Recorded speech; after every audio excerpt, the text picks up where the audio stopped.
Halo semuanya, selamat datang di Bobok Channel. Di sini kita akan berbagi kisah hidup yang penuh inspirasi dan pelajaran. Jangan lupa like, komen, dan subscribe ya. Yuk, kita mulai. Aku Bunga duduk di kursi ruang tamu sambil menatap kosong ke arah meja makan. Suara ibu mertua yang terdengar dari dapur membuatku sedikit menegang. Aku tahu, hari ini pasti akan ada lagi omelan atau keluhan yang tak berujung.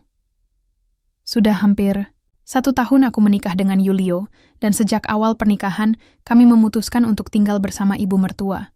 Keputusan itu diambil karena ibu mertua hidup sendiri setelah kematian suaminya beberapa tahun lalu. Awalnya, semuanya baik-baik saja. Ibu mertua tampak ramah, meski kadang-kadang ia terlihat canggung, menghadapi kehadiranku sebagai menantunya. Namun, seiring waktu sikapnya mulai berubah. Bunga, tolong belikan aku bahan-bahan masak yang lebih banyak ya besok. Ini kan sudah hampir habis, ujar ibu mertua dari dapur. Nada suaranya datar namun penuh permintaan. Aku hanya mengangguk pelan meski ia tidak melihatku. Sebenarnya, aku sudah lelah mendengar permintaan seperti ini setiap hari. Uang belanja yang diberikan Yulio selalu kurang menurut ibunya. Padahal, Yulio bekerja keras untuk memenuhi kebutuhan rumah tangga, dan aku juga mencoba membantu dengan menjaga pengeluaran agar tidak boros. Ketika Yulio pulang kerja malam itu, suasana di rumah langsung berubah. Ibu mertua langsung menyambutnya dengan wajah yang cerah, seolah-olah tidak ada masalah sama sekali. Namun, aku tahu betul apa yang akan terjadi selanjutnya. Seperti biasa, ia mulai mengeluh tentang segala hal, mulai dari harga bahan makanan yang mahal hingga bagaimana aku tidak bisa mengatur uang belanja dengan baik. Yulio, kamu tahu kan, Bunga ini sering sekali boros. Belanjaannya selalu kurang, tapi katanya sudah habis. Bagaimana aku bisa masak kalau begini? Ucap ibu mertua dengan nada tinggi, matanya sesekali melirik ke arahku dengan pandangan yang menusuk. Aku hanya diam, menundukkan kepala sambil mencoba menahan emosi. Aku tahu, jika aku membela diri, situasi hanya akan semakin memanas. Yulio hanya menghela napas panjang, lalu berkata, "Ibu, jangan marah-marah dulu. Nanti kita bicarakan baik-baik." Namun, ibu mertua tidak puas dengan jawaban itu. Ia melanjutkan keluhan-keluhan lainnya, kali ini dengan nada yang lebih tajam. "Udah susah punya anak, bikin aku susah dapat uang. Apa sih gunanya kamu di rumah kalau cuman bikin masalah?" Kalimat itu seperti tusukan panah yang langsung mengenai hatiku. Aku tahu, aku belum dikaruniai anak setahun pernikahanku dengan Yulio. Tapi, bukan berarti aku tidak berusaha. Setiap bulan, aku selalu berdoa dan berharap agar Tuhan memberikan kami anugerah itu. Namun, ucapan ibu mertua terasa begitu menyakitkan, seolah-olah aku adalah penyebab semua masalah dalam rumah tangga ini. Yulio hanya diam mendengar omelan ibunya. Ia tidak membela aku, tapi juga tidak sepenuhnya mendukung ibunya. Aku merasa seperti orang asing di rumah ini, meskipun aku adalah istri sah dari Yulio. Setiap hari, konflik kecil seperti ini terus berulang. Aku mencoba bertahan demi Yulio, tapi hatiku semakin lama semakin rapuh. Malam itu, setelah semua tenang dan ibu mertua masuk ke kamarnya, aku duduk di tepi tempat tidur sambil menatap langit-langit kamar. Yulio tidur di sampingku, tapi aku tidak bisa berkata apa-apa. Aku hanya berpikir, apakah ini yang disebut kehidupan rumah tangga? Apakah aku salah telah memilih untuk tinggal bersama ibu mertua? Pertanyaan-pertanyaan itu terus berputar di kepalaku, tanpa jawaban yang jelas. Hari itu seperti biasa, aku sedang membersihkan rumah setelah selesai menyiapkan sarapan untuk Yulio dan ibu mertua. Aku mencoba menjaga suasana tetap tenang, meskipun hatiku masih terasa berat akibat omelan-omelan ibu mertua kemarin. Namun ketika aku sedang menyapu di ruang tamu, aku mendengar suara ibu mertua dari dapur yang sedang menelpon seseorang. "Indah, kamu bisa datang ke rumah minggu depan?" "Iya, aku ingin mengenalkanmu pada keluarga kecil kami," ucap ibu mertua, dengan nada manis yang jarang kudengar. Aku berhenti menyapu sejenak, penasaran dengan siapa yang sedang ia ajak bicara. "Siapa Indah? Dan kenapa ibu mertua begitu antusias mengundangnya ke rumah?" Beberapa hari kemudian, Indah benar-benar datang ke rumah. Aku pertama kali melihatnya ketika ia masuk lewat pintu depan dengan senyum cerah dan penampilan rapi. Wanita itu tampak elegan dengan pakaian kerja formalnya, kemeja putih dan rok hitam selutut. Rambutnya disanggul rapi, dan wajahnya bersinar dengan polesan makeup natural. Aku tahu dari perkenalannya bahwa ia bekerja sebagai pegawai kantoran di sebuah BUMN. "Ibu, ini Indah. Kami sudah lama tidak bertemu," kata Yulio dengan nada hangat saat memperkenalkan Indah kepada ibu mertua. Aku hanya diam di sudut ruangan, merasa canggung karena tidak diajak bicara. Baru kemudian, aku tahu bahwa Indah adalah teman kecil Yulio. Mereka bersekolah di sekolah dasar yang sama dulu, tapi kemudian kehilangan kontak hingga beberapa bulan, lalu mereka bertemu kembali secara kebetulan di sebuah acara reuni. Indah langsung akrab dengan ibu mertua. Mereka tertawa bersama, membicarakan banyak hal mulai dari pekerjaan Indah hingga masa kecil Yulio yang nakal tapi lucu. Aku hanya bisa mendengarkan percakapan mereka dari kejauhan, merasa semakin terasingkan. Ketika ibu mertua mengajak mereka makan siang bersama, aku diminta untuk menyiapkan makanan. Aku melakukan tugas itu tanpa protes, meski dalam hati aku merasa tidak nyaman. Seiring waktu, Indah mulai sering datang ke rumah. Kadang-kadang ia datang sendirian, kadang-kadang bersama Yulio. Setiap kali ia datang, suasana di rumah berubah. Ibu mertua menjadi lebih ceria, dan Yulio juga tampak lebih santai di dekatnya. Mereka sering makan bersama, tertawa, bahkan pergi belanja ke supermarket. Sedangkan aku hanya bisa duduk di sudut, merasa seperti bayangan yang tak terlihat. Suatu sore, ketika Indah dan Yulio sedang asik ngobrol di ruang tamu, aku mendengar ibu mertua berkata dengan nada rendah kepada Yulio, "Indah ini wanita yang baik, Nak. Lihat saja, dia cantik, pintar dan mandiri. Beda dengan..." Ia tidak melanjutkan kalimatnya, tapi aku tahu persis apa yang ingin ia katakan. Aku merasa seperti ditampar oleh kata-kata itu, meski tidak diucapkan langsung kepadaku. Aku mencoba menahan diri, tapi rasanya semakin sulit. Setiap kali Indah datang, aku merasa posisiku sebagai istri Yulio semakin tergusur. Aku bukan lagi prioritas bagi Yulio, apalagi bagi ibu mertua. Aku mulai merasa bahwa kehadiran Indah bukanlah kebetulan, melainkan bagian dari rencana ibu mertua untuk menjauhkan Yulio dariku. Malam itu, setelah Indah pulang, aku mencoba berbicara dengan Yulio. "Yulio, apa maksud ibu mengundang Indah ke rumah terus-menerus? Apa ibu tidak merasa ini sudah keterlaluan?" tanyaku dengan suara bergetar. Yulio hanya menghela napas panjang. "Bunga, jangan terlalu banyak pikiran. Indah cuma teman lama. Ibu cuma ingin mengenalnya lebih dekat." Tapi jawaban itu tidak cukup untuk menenangkan hatiku. Aku tahu ada sesuatu yang tidak beres. Aku merasa seperti orang asing di rumahku, sendiri di hidupku sendiri. Hatiku semakin rapuh, dan aku mulai mempertanyakan apakah aku masih bisa bertahan dalam situasi seperti ini. Hari-hari berlalu, dan kehadiran Indah di rumah semakin sering. Aku mulai merasa bahwa aku tidak lagi memiliki tempat di keluarga ini. Setiap kali aku mencoba bicara dengan Yulio, ia selalu mengalihkan pembicaraan atau memberikan jawaban yang membuatku merasa seperti terlalu banyak berpikir. Ibu mertua semakin terang-terangan menunjukkan sikapnya yang lebih menyukai Indah daripada aku. Bahkan, ada kalanya ia membanding-bandingkan kami secara langsung. Indah itu wanita mandiri, bisa kerja, bisa belanja sendiri. Kamu cuma bisa ngabisin uang Yulio, ujar ibu mertua suatu sore ketika aku sedang menyiapkan teh di dapur. Kalimat itu begitu menusuk, tapi aku hanya diam. Aku sudah lelah berdebat dengannya. Semua kata-katanya terasa seperti hinaan yang tak pernah berakhir. Aku mulai merenung. Apakah aku salah telah memilih tinggal bersama ibu mertua? Apakah aku salah karena belum bisa memberikan anak kepada Yulio?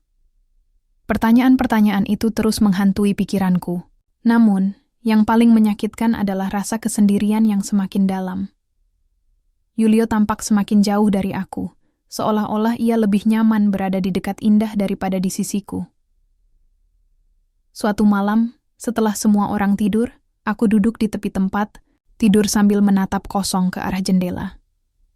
Aku memikirkan semua yang telah terjadi dalam setahun pernikahanku. Aku ingat bagaimana awalnya aku begitu bahagia menjadi istri Yulio. Bagaimana aku berharap bisa membangun keluarga kecil yang harmonis.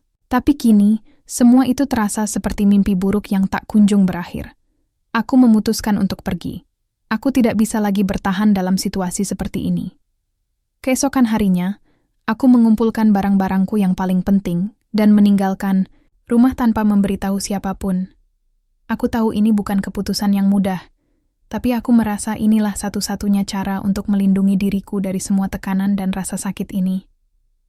Beberapa hari kemudian, aku menemukan sebuah kontrakan kecil di pinggiran kota. Tempat itu sederhana, tapi cukup untuk ku tinggali sendiri. Aku merasa lega bisa menjauh dari semua drama di rumah. Namun, hatiku masih terasa kosong.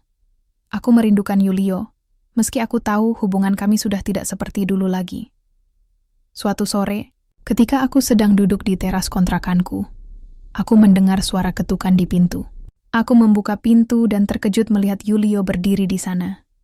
Wajahnya tampak lelah, tapi juga tegang. "Bunga, kita perlu bicara," katanya dengan nada datar. Aku mengundangnya masuk, lalu kami duduk di ruang tamu yang sempit. Beberapa saat, hening, sampai akhirnya Yulio mulai berbicara. "Bunga, aku sudah memikirkan semuanya. Kita sudah setahun menikah, tapi kita belum juga dikaruniai anak. Selain itu, kamu selalu bertengkar dengan ibu. Aku merasa hubungan kita sudah tidak bisa dipertahankan lagi." Hatiku seperti diremas mendengar kata-kata itu. Aku mencoba menahan air mata yang mulai menggenang di mataku. "Jadi, apa maksudmu?" tanyaku dengan suara bergetar. "Aku ingin menceraikanmu," jawabnya tanpa ragu. Kalimat itu seperti petir yang menyambar hatiku. Aku tidak menyangka bahwa Yulio akan mengucapkan kata-kata itu. Aku mencoba membela diri. "Tapi Yulio, aku mencintaimu. Aku tidak ingin kehilanganmu." Yulio hanya menggeleng pelan. "Maaf Bunga, ini demi kebaikan kita berdua." Setelah itu, ia pergi meninggalkan kontrakanku. Aku duduk terdiam, menangis dalam sunyi. Hatiku hancur, tapi aku tahu aku harus menerima keputusan ini. Mungkin ini adalah akhir dari pernikahanku, tapi aku harus tetap kuat. Aku tidak boleh menyerah pada kehidupan. Minggu-minggu pertama setelah perceraian terasa seperti mimpi buruk yang tak kunjung berakhir.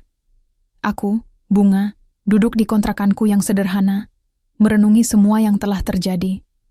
Hidupku terasa hancur berkeping-keping. Aku kehilangan suamiku, keluarga kecil yang pernah kuharapkan, dan bahkan harga diriku sendiri. Namun, di tengah rasa sakit itu, aku menyadari satu hal. Aku tidak bisa terus-menerus menangisi nasibku. Aku harus bangkit. Suatu pagi, saat matahari mulai muncul di balik awan, aku memutuskan untuk mencoba sesuatu yang baru. Aku selalu suka memasak, terutama membuat kue. Sejak kecil, aku sering membantu ibuku di dapur, dan kue-kue buatanku sering dipuji oleh keluarga dan teman-teman. Mungkin, pikirku, aku bisa memanfaatkan keahlian ini untuk memulai hidup baru. Aku mulai bereksperimen dengan resep-resep kue tradisional, mencoba menciptakan sesuatu yang unik namun tetap enak. Setelah beberapa kali gagal, akhirnya aku berhasil membuat kue pie, sejenis kue tradisional yang lembut dengan isian manis. Rasanya cukup istimewa, dan aku yakin orang-orang akan menyukainya. Dengan modal seadanya, aku mulai menjual kue pie di depan sebuah mall yang ramai. Aku menyewa gerobak kecil dan memasang spanduk sederhana bertuliskan kue pie buatan rumah. Awalnya, aku merasa canggung dan takut tidak ada yang membeli. Tapi perlahan-lahan pelanggan mulai datang. Beberapa orang mencoba kue pie buatanku dan langsung jatuh cinta pada rasanya. Salah satu pelanggan yang paling setia adalah seorang wanita parubaya bernama Bulina.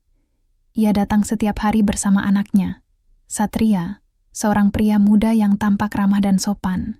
Bulina selalu memuji kue pie buatanku dan sering memberikan saran tentang bagaimana cara mengembangkan usaha kecil-kecilanku ini. "Bunga, kue pie-mu sangat enak. Kenapa kamu tidak mencoba bekerja sama dengan perkantoran? Pasti banyak karyawan yang tertarik memesan kue ini untuk camilan." ujar Bulina suatu sore ketika ia sedang membeli kue. Aku terdiam sejenak, memikirkan saran itu. Aku belum pernah memikirkan untuk memasok kue ke perkantoran, tapi ide itu terdengar menjanjikan. Terima kasih atas sarannya, Bulina. Aku akan mempertimbangkannya, jawabku dengan senyum. Beberapa minggu kemudian, Bulina benar-benar membantu menghubungkan aku dengan beberapa kantor di sekitar mall. Aku mulai menerima pesanan dalam jumlah besar, dan usahaku berkembang pesat. Aku menyewa dapur kecil untuk memproduksi kue lebih banyak, dan pendapatanku pun meningkat drastis. Dalam beberapa bulan, aku berhasil menyicil rumah kecil dan bahkan membeli mobil bekas untuk mempermudah pengiriman kue. Namun, yang paling penting dari semua itu adalah perubahan dalam diriku. Aku merasa lebih percaya diri dan mandiri. Aku tidak lagi merasa seperti korban dari keadaan. Aku belajar bahwa kebahagiaan tidak datang dari orang lain, melainkan dari usaha dan keteguhan hati untuk bangkit dari keterpurukan. Satria, anak Bulina, juga semakin sering datang ke kontrakanku. Ia sering membantu mengantar kue ke pelanggan atau sekadar mengobrol denganku di sela-sela kesibukanku. Aku merasa nyaman berada di dekatnya. Ada sesuatu dalam tatapan matanya yang membuatku merasa aman dan dihargai. Sesuatu yang sudah lama tidak kurasakan sejak pernikahanku dengan Yulio. Suatu malam setelah seharian bekerja, Satria mengajakku duduk di teras kontrakanku. Ia tersenyum hangat dan berkata, "Bunga, aku salut dengan kerja kerasmu. Kamu hebat sekali bisa bangkit dari semua yang pernah kamu alami." Aku hanya tersenyum, merasa sedikit malu mendengar pujian itu. "Terima kasih, Satria. Aku hanya berusaha melakukan yang terbaik. Aku ingin tahu, apakah kamu sudah siap untuk membuka lembaran baru dalam hidupmu?" Tanyanya dengan nada lembut. Aku menatapnya, merasakan ada sesuatu yang lebih dalam dari pertanyaan itu. Hatiku mulai berdebar, tapi aku tahu bahwa inilah saatnya untuk melangkah maju. Aku mengangguk pelan dan Satria tersenyum lebar. Hubungan antara aku dan Satria mulai berkembang perlahan tapi pasti. Awalnya, kami hanya berbincang-bincang ringan tentang pekerjaan atau kehidupan sehari-hari. Namun, semakin sering kami menghabiskan waktu bersama, semakin aku merasa nyaman di dekatnya. Satria adalah pria yang hangat, sabar, dan selalu mendengarkan dengan tulus. Ia tidak pernah memaksaku untuk membicarakan masa laluku. Tapi ketika aku ingin berbagi, ia selalu siap mendengarkan tanpa menghakimi. Suatu sore, setelah seharian sibuk, membuat kue pie untuk pesanan besar dari sebuah perkantoran, Satria datang ke kontrakanku membawa 2 gelas teh dingin. "Ini untukmu. Kamu pasti lelah," katanya sambil menyerahkan salah satu gelas padaku. Aku tersenyum dan menerima teh itu dengan rasa terima kasih. "Terima kasih, Satria. Kamu selalu tahu apa yang aku butuhkan." Satria tertawa kecil. "Aku hanya ingin membantu. Lagi pula melihatmu bekerja keras seperti ini membuatku semakin kagum padamu." Kami duduk di teras kontrakanku, menikmati teh dingin sambil menonton matahari terbenam. Udara sore yang sejuk membuat suasana semakin nyaman. Aku merasa ada sesuatu yang berbeda dalam cara Satria memandangku. Sesuatu yang lebih dari sekadar persahabatan. Hatiku mulai berdebar, tapi kali ini bukan karena rasa takut atau cemas, melainkan karena harapan baru yang mulai tumbuh dalam diriku. "Bunga," panggil Satria tiba-tiba, suaranya terdengar lebih serius dari biasanya. Aku menoleh ke arahnya, penasaran dengan apa yang akan ia katakan. "Aku ingin jujur padamu. Aku sudah lama menyukaimu, bukan hanya karena kamu wanita yang kuat dan mandiri, tapi juga karena kamu memiliki hati yang baik. Aku ingin tahu, apakah kamu mau memberi kesempatan pada kita?" Hatiku bergetar mendengar kata-kata itu. Selama ini aku takut untuk membuka hatiku lagi setelah semua yang telah terjadi. Tapi melihat kesungguhan di mata Satria, aku tahu bahwa inilah saatnya untuk melangkah maju. Aku mengangguk pelan, dan Satria langsung tersenyum lebar. "Terima kasih, Bunga. Aku janji akan menjaga dan mencintaimu dengan sepenuh hati," ujarnya dengan nada penuh keyakinan. Dari hari itu, hubungan kami semakin dekat. Kami mulai menghabiskan lebih banyak waktu bersama, baik untuk urusan pekerjaan maupun sekadar berlibur singkat di akhir pekan.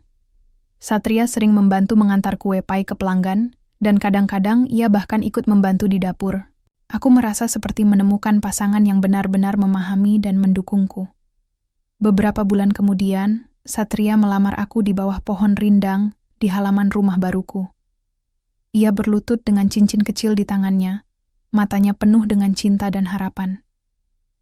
"Bunga, maukah kamu menjadi istriku? Aku ingin menghabiskan sisa hidupku bersamamu," katanya dengan suara bergetar. Air mata bahagia mengalir di pipiku. Aku mengangguk dan berkata, "Ya, aku mau." Pernikahan kami dilangsungkan secara sederhana, namun penuh kehangatan. Hanya keluarga, dekat dan teman-teman yang hadir, termasuk Bulina, yang tampak sangat bangga melihatku menemukan kebahagiaan baru. Setelah pernikahan, aku dan Satria memutuskan untuk tetap tinggal di rumah kecilku, meski sekarang rasanya jauh lebih luas dan nyaman karena dipenuhi cinta. Tak lama setelah pernikahan, aku mulai merasakan ada sesuatu yang berbeda dalam tubuhku. Awalnya, aku mengira itu hanya efek kelelahan karena kesibukan usaha kue pai. Namun, setelah melakukan tes kehamilan, aku mengetahui bahwa aku sedang hamil. Kabar itu membuatku dan Satria begitu bahagia. Akhirnya, setelah bertahun-tahun menanti, aku akan menjadi seorang ibu. Aku yang dulunya merasa hancur dan putus asa, kini menemukan kebahagiaan yang tak pernah kubayangkan sebelumnya. Aku memiliki suami yang mencintaiku, usaha yang sukses, dan seorang anak yang akan segera lahir. Semua ini terasa seperti mimpi yang menjadi kenyataan. Hari itu, aku sedang sibuk di toko kue pai yang sudah berkembang pesat. Toko kecil yang dulu hanya berupa gerobak di depan mall kini telah menjadi tempat usaha yang cukup besar dengan beberapa karyawan yang membantu. Aku duduk di meja kasir, memeriksa laporan penjualan bulanan ketika pintu toko terbuka. Seorang wanita paruh baya masuk dengan langkah ragu-ragu. Awalnya, aku tidak mengenali siapa dia karena fokus pada pekerjaanku. Namun ketika ia mendekat, hatiku langsung bergetar. Apa benar ini toko bunga?" Tanyanya dengan suara gemetar. Aku menoleh dan langsung tersentak. Wanita itu adalah mantan ibu mertuaku. Wanita yang pernah membuat hidupku begitu menderita. Aku tidak menyangka akan bertemu dengannya di sini, apalagi di tokoku sendiri.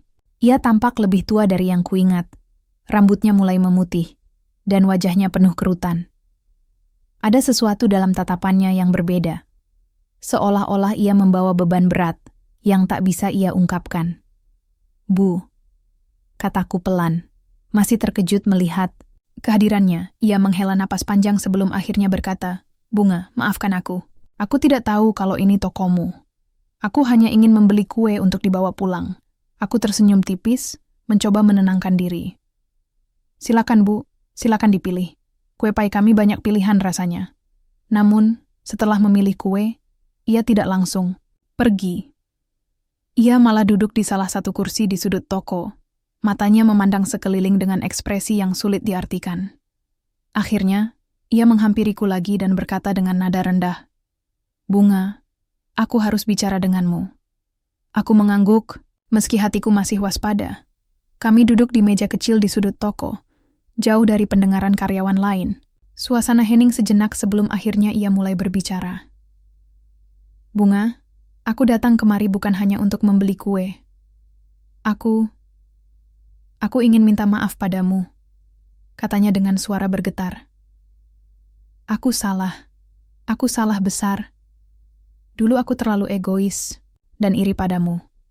Aku merasa Yulio lebih memperhatikanmu daripada aku, dan aku tidak bisa menerimanya.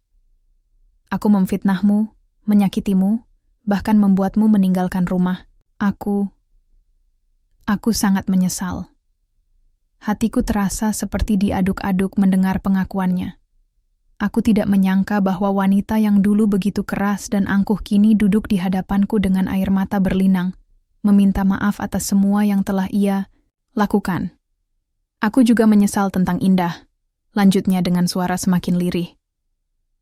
"Aku pikir dia bisa menggantikanmu sebagai istri Yulio. Tapi ternyata mereka sudah pergi.